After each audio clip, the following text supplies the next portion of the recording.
रायमना बाजारनि नब्लाङाव इउपिपिएल दोलोनि बोर्ड कमिटिनि सावरायमेल खुंफुंदों। गसाइगाव महकुमानि सिङाव थानाय रायमना बाजारनि कमिटिनि नब्लाङाव दिनै इउपिपिएल दोलोनि बोर्ड कमिटिनि सावरायमेल खुंफुंदों। 5 नं सराइबिल इउपिपिएल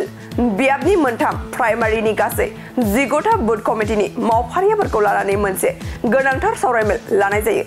बे सावरायमेल हाबाफारियाव सेन्ट्रेल मिडिया सेलनि नेहाथारि हान्थिगिरि नार्जारिया गाहाय आलासि महरै बाहागो लाफैयो। बाहागो लाफैनायजों लोगोसे इउपिपिएल दोलोआ गोबां रायजो राजाफोरनि थाखाय गुबुन गुबुन रोखोमनि बिथांखिफोरखौ मावफुंजाबाय होननानै खौरांनि गेजेरजों रोखायै फोरमायथियो। बेजों लोगोसेनो सराइबिल ब्लकनि इउपिपिएल दोलोनि आफादगिरि लोगोसे गाहाय नेहाथारि आरो गोबां दोलोनि दैदेनगिरिफोरा मैखोमै बाहागो लायो। खुलुमबाय। दिनैनि समाव इउपिपिएल हानजाया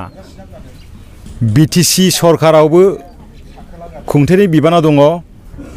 आसाम सरकारावबो लोगो लोब्बा खुंथायनि बिबाना दङ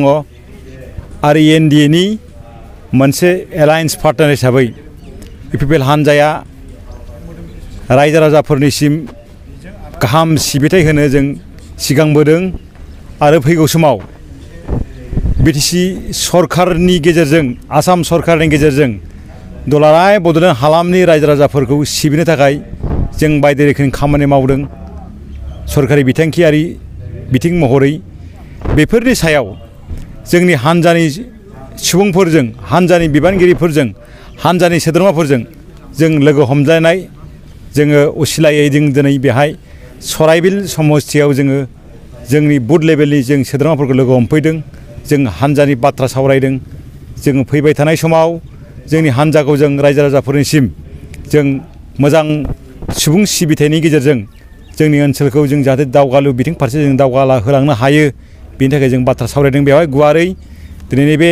सराइबिल ब्लकनि सिङाव थानाय गुबुन गुबुन बुथ लेभेलनि सोद्रोमाफ्रा लैहोर लैहोर फैनानै जोंखौ मदद होफैदों। बेनि थाखाय आं बुथ लेभेलनि गासै सोद्रोमाफोरखौ जों थेंकिउ होयो, साबायखर बावो। थांनाय 2020 मायथाइनि डिसेम्बर दाननि 15 खालाराव इउपिपिएल दैदेननाय बिटिसि सरकारा दानायनिफ्राय दिनैसिम 3 बोसोर आबुं जाबाय। बे 3 बोसोर आबुं जानाय समाव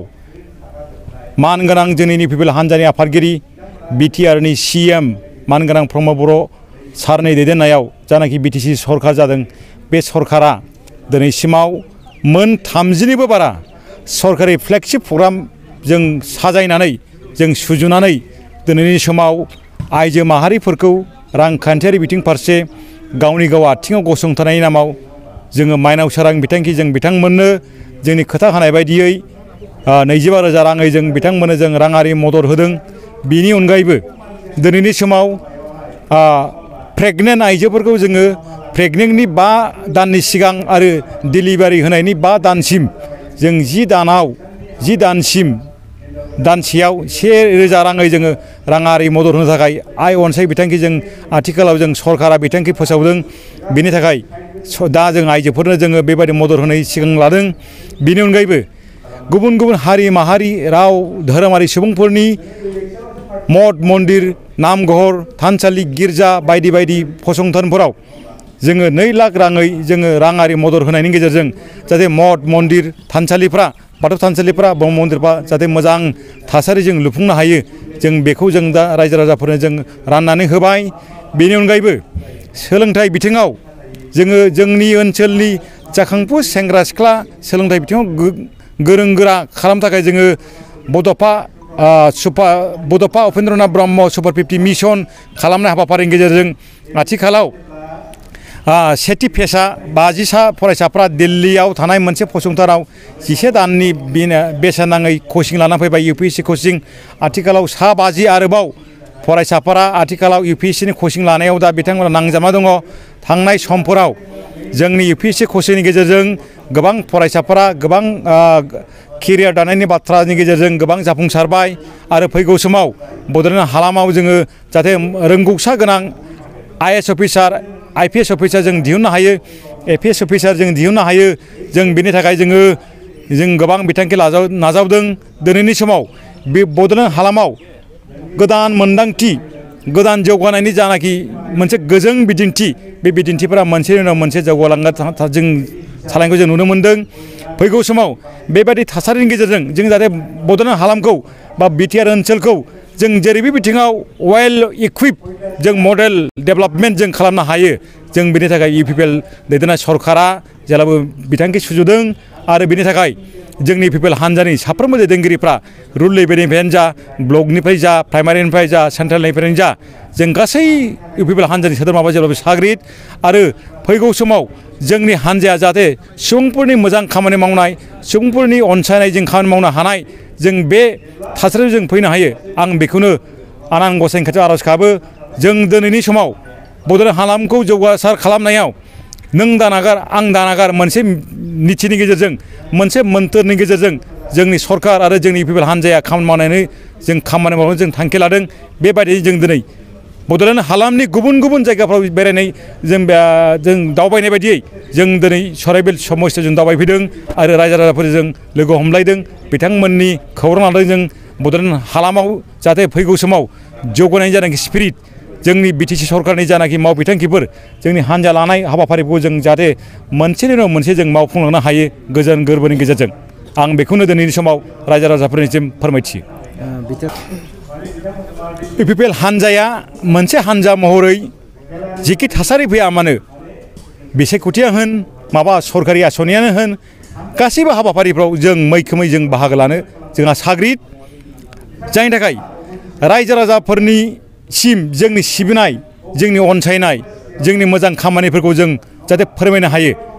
फोरमायनो हानाय बायदि जोंहा राहा बायदि जों दिनैनि समाव जोंनि इउपिपिएल हान्जाया आं दहाय सिगां बुंनाय बायदि मोन 30निबो बारा सरकारि फ्लेगशिप प्रग्रामफोरखौ जोङो फोसावदों आरो बेनि मावफुंनाय हाबाफारिफ्रा दिनैनि समाव जाफुंसारगासिनो दङ बिदिन्थि महरै थांनाय 2022 मायथाइयाव गिबि खेबनि थाखाय 6 शिड्युल प्रिमियार लीग फुटबलनि आइएसएल जा खेला बल खेला जालांबाय बेवहाय सा सानजा भारतनि दुलाराय भारतनि मोनजि काउन्सिलफ्रा 6 शिड्युल काउन्सिलफ्रा बाहागो लादों बियो मोनसे जोंनि थाखाय जाफुंसारनाय हाबाफारि बेनि उनाव नलेज फेस्टिभेल जों खुंखांबाय 2022 मायथाइयाव बे नलेज फेस्टिभेलाव मुलुगनि गुबुन गुबुन हादोरनिफ्राय लेखा गोरों सुबुंफोर सानसुमै सुबुंफोर गोबां बिथिङाव रोंगौसार गोनां सुबुंफोरा फैनानै जोंनि बे हाबाफारिखौ जाफुंसाराव मदद होयो बिथांमोननिसिम जों साबायखर बावो मानोना मोनसे हालामखौ दावगानाय बिथिङाव लाबोनोब्ला गुन गोनां थासारि सोलोंथाइ बिथिङाव थासारि आरो गावजों गावनि गेजेराव अनज्लायनाय थासारिया खोब दरकार बे असिलायै जोंनि इउपिपिएल हान्जा आरो बिटिसि सरकार जेब्ला खामानि मावदों बेफोरखौ नोजोर होनानैनो जोंनि दिनैनि समाव जोङो रायजो राजाफोरनिसिम जोंनि सरकारा मावनाय जोंनि हान्जाया मावनाय खामानिफोरखौ जों फोरमायगासिनो दङ बेनि गेजेरजों जोंनि सरकारा मावनाय आरो हान्जाया मावनायनि जानाखि बिदिन्थिफोर बेफोरखौ दिनैनि समाव रायजो राजाफ्रा गोसो गोरबोजों आजावदों आरो जोंखौ गोजोनै बरायनायखौ जों दिनैनि समाव जों गोबां नुनो मोन्दों जोंनि हान्जानि मावनाय आरो जोंनि सरकारनि मावनायखौ नुनानै गुबुन गुबुन हान्जानि सुबुंफ्रा दिनैनि समाव सानसेनि उनाव मोनसे ओनसोलफोराव दिनै लैहोर लैहोर दोबै दोबै हाजार हाजार गुबुन हान्जानि सुबुंफ्रा गुबुन गुबुन हारिनि सुबुंफ्रा जोंखौ बजबनानै जोंखौ बरायनानै बिथांमोना जोंनि हान्जायाव हाबफैदों दिनैनि समाव बियो जोंनि थाखाय मोनसे थुलुंगाखां बाथ्रा बेबायदि थासारिया फैगौ समाव बिनिख्रुइ बांसिन मैखोमै फैबाय थागोन होननानै जोंहा फोथायनाय दङ आरो रायजो राजाफोरखौ